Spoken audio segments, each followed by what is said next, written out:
कि यहाँ पर भी अगर थोड़ी सी परेशानी होती है, थोड़ा सा क्लेश होता है, अशांति होती है, लक्ष्मी नहीं हो रही है, लक्ष्मी नहीं बन रही हो, बहुत प्रयास नहीं बन रहा हो, बहुत प्रयास कर जा रहा हो और हमारे नमक को पानी में डाल क्या करते हैं, नमक को पानी में डाल देते हैं, भगवान से पूछ रहा होगा तो क्यों लिखा उसका कारण केवल कि दाता विधाता की क्यों लिखा उसका कारण केवल कि दाता विधाता की प्रियता को, दाता और विधाता प्रिय, लक्ष्मी और विधाता को नमक चाहिए, ये दोनों हमेशा को लक्ष्मी को और दरिद्रता विधाता को नमक प्रिय, ये दोनों हमेशा लक्ष्मी को और दरिद्रता को दोनों को समझाते थे, दोनों में प्रेम बढ़ाते थे। आज भी हिंदू धर्म की रीति है, वृक्ष में सरसों के तेल का दीप लगाता है, उसको शनि कभी परेशान नहीं करता। एक बात हमेशा ध्यान रखिएगा, मान लो अगर कोई भारी रोग ऐसा शनि महाराज के कारण हो गया हो, अच्छे काम करते करते उल्टे हो रहे हैं, होते हैं किसी किसी के साथ में, विपरीत परिस्थितियां आ जाती है, अच्छा करने जाओ बुरा हो जाता है, अच्छा कर्म करने जाओ बुरा हो जाता है। तो पीपल के वृक्ष की जो छाल होती है, छाल देखिए, पीपल के वृक्ष में जो छाल लगी होती है, उस छाल को घिसकर चंदन बनाकर भगवान शंकर का स्नान कराकर, अभिषेक कराकर, पूजन कराने के बाद में पिपलेश्वर महादेव का नाम लेकर, कौन से महादेव? पिपलेश्वर महादेव का नाम लेकर वो जो घिसी हुई छाल होती है, उस छाल का तिलक भगवान शंकर को लगा लो और उसी का थोड़ा सा भाग अपने कंठ पर, मस्तक पर लगाना प्रारंभ कर दो। धीरे धीरे जो विपरीत दशा है वो सुधरना प्रारंभ हो जाती है। पर नाम याद रखना, पिपलेश्वर महादेव। विशेष कोई बीमारी ऐसी लग गई है या विशेष कोई तकलीफ ऐसी हो गई है जिसका निवारण नहीं हो रहा, शनिवार के दिन तो आप धतूरा चढ़ा सकते। धतूरा चढ़ाने का भी एक क्रम है। हल्दी में भिंगोकर धतूरा चढ़ाया जाता है लक्ष्मी के लिए, चंदन में भिंगोकर धतूरा चढ़ाया जाता है आयु की वृद्धि के लिए। अबीर एक सफेद कलर का बॉर्डर होता है, अबीर गुलाल जो होती है, गुलाल में अबीर डलता है, चमकदार, आपने देखा होगा अबीर। तो अबीर में धतूरा जो डुबो कर चढ़ाया जाता है, अबीर को लगाकर चढ़ाया जाता है, वो रोग मुक्ति का होता है। काय के लिए होता है वो?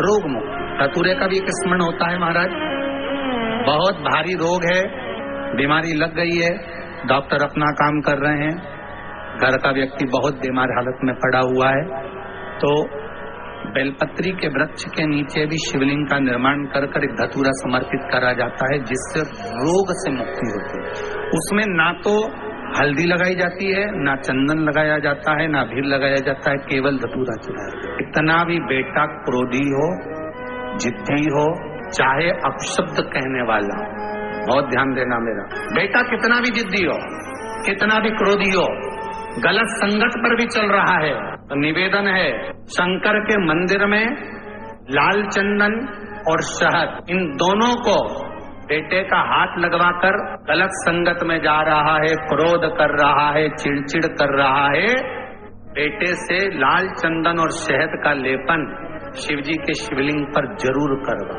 का चिड़चिड़पन, क्रोध और उसकी गलत संगत अपने आप हटने लगेगी और वो बालक धर्म की ओर आगे बढ़ेगा, सत्कर्म की ओर बढ़ेगा, सत्संग की ओर आगे बढ़ेगा। तंबाकू का सेवन करने वाले होते हैं और वो तंबाकू नहीं छोड़ पाते, कई प्रयास करो उनके लिए, आप बहुत बोल लो, झगड़ा कर लो। ऐसा नहीं है कि आप लोगों ने झगड़ा नहीं करा होगा, कितना करा होगा, ईमानदारी की बात बताओ। 4-5 दिन तो आप लोगों ने नए में तो रोटी भी नहीं खाई होगी झगड़ा के कारण, तुम तंबाकू छोड़ो, तंबाकू छोड़ो, और तुम्हारे सामने नहीं खाए तो क्या हुआ, बेरू बाहर जाके खा ले। उसके लिए नीलकंठेश्वर महादेव का स्मरण करें। बेलपत्री की छाल या बेलपत्री की जड़, इसको घिसकर इसका चंदन तैयार कर, चंदन बनाने के बाद में इसकी गोलियां बना ली, गोली बनाकर शंकर भगवान के शिवलिंग के पास में 7 स्थान पर उसको रख दीजिए। नीलकंठेश्वर महादेव का स्मरण करिए नशे से मुक्त करने के। ये तंबाकू वालों के लिए आज विशेष वर्णन है, ध्यान दीजिएगा। आप जो गोलियां बनाए हैं चंदन की, बेलपत्री की जड़ या बेलपत्री की छाल की, वो रख दें महाराज। नीलकंठेश्वर महादेव का स्मरण करें। 7 गोलियां 7 दिन जो तंबाकू खाता है उसको दे दें महाराज। सुबह के समय पर वो गोली मुख में रखें, आप देखेंगे धीरे धीरे तंबाकू से नफरत उत्पन्न होने लगती है, तंबाकू मुख में नहीं रख पाएगा। प्रैक्टिकल करने में क्या जाता है? सीवर वाला महाराज झूठ बोल रहा होगा तो, इसलिए आप प्रयास करिए, बाबा पर विश्वास कर प्रैक्टिकल करने का प्रयास करिएगा। बाबा चाहेगा तो आप स्वस्थ रहें, मस्त रहें और अपनी जिंदगी अलमस्त जिए।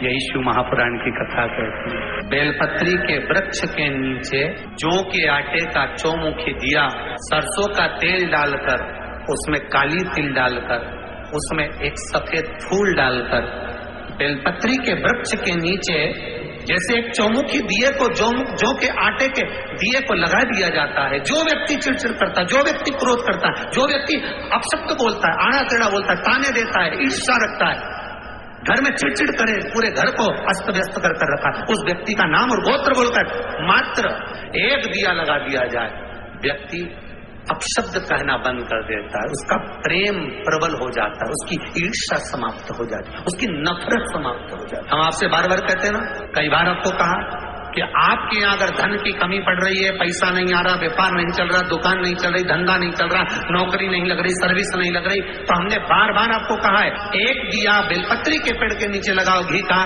और एक दिया शंकर के मंदिर की चौखट पर लगाकर। बार बार आपको कहा, उस पर विश्वास रखकर लगाओगे, सुख मिलेगा, आनंद की अनुभूति होगी। हिंदू धर्म में जो भी शनिवार के दिन पीपल के वृक्ष की पूजन करेगा, दूध चढ़ाएगा या मिष्ठान का भोग लगाएगा, लक्ष्मी और नारायण उसके घर में प्रवेश कर जाएगा। अब एक दिन आपने अपना बना लिया, बाकी के दिन अगर कोई पीपल के वृक्ष के नीचे आएगा और यहाँ तो दरिद्रता बैठी है, तो उसका क्या होगा? भगवान नारायण बोले, सुन दरिद्रता, तेरे से एक विनती है, अगर कोई भी मनुष्य इस पीपल के पेड़ के नीचे अगर 7 दिन में आता है और उसके हाथ में अगर कोई सामग्री होती है तो तू उसके घर में प्रवेश नहीं करे। नियम है पीपल के वृक्ष का, या तो पानी का लोटा लेकर जाओ, कुंकू का चोपड़ा लेकर जाओ, शक्कर लेकर जाओ, या पेड़ के नीचे चींटी को डालने के लिए आटा ले जाओ, पर खाली हाथ पीपल के वृक्ष के नीचे कभी मत जाओ। खाली हाथ जाओगे तो दरिद्रता तुम्हारे घर में प्रवेश करेगी।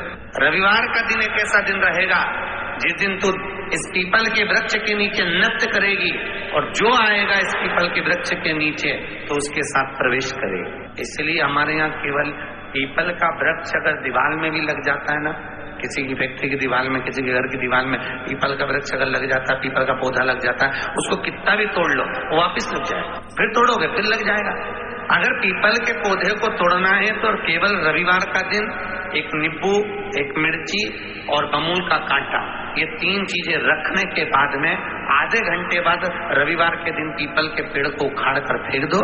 दूसरी बार कभी पीपल दीवार में लगता ही नहीं, कभी नहीं लग सकता। घर में दीवारों पर अगर पीपल लग भी गया है, इसलिए पीपल के वृक्ष को उखाड़ने का, अगर घर में पीपल लगा हुआ है या पीपल का पौधा हमारे घर में लग गया, उसको उतारना, निकालना, लगाना, तो पीपल के वृक्ष को अगर निकाला जाता है तो रविवार के दिन, और अगर पीपल के वृक्ष को कहीं लगाया जाता है तो सोमवार के दिन या मंगलवार के दिन, बुधवार के दिन, इन दिनों में लगा दो। शनिवार का दिन एक ऐसा दिन होता है जिस दिन पीपल के वृक्ष को कहीं जाकर लगाया नहीं जाता, क्योंकि शनिवार के दिन पीपल के वृक्ष के नीचे लक्ष्मी रहती है। हम अपने हाथों से अगर पीपल का वृक्ष किसी दूसरी जगह पर शनिवार को रोपित करते हैं तो हमारे घर की लक्ष्मी अपने घर से छिन्न होकर चली जाती है। जिसके यहाँ रात्रि में बर्तन झूठे पड़े रहते हैं, उसके घर में इस दरिद्रता को लेकर तुम प्रवेश कर जाना। जिसके यहाँ रात्रि में बर्तन झूठे पड़े हो वहां लेकर प्रवेश कर जाओ। दूसरी जगह दुर्वासा जी बोले, जो स्त्री घर में दोपहर के समय पर सो रही हो उसके घर में इसको लेकर प्रवेश कर जाइए। दोपहर के समय में घर पर सो रही हो, इस दरिद्रता को लेकर प्रवेश कर जाइए। तीसरा, जिसके यहाँ पर दरवाजे पर कांटे वाले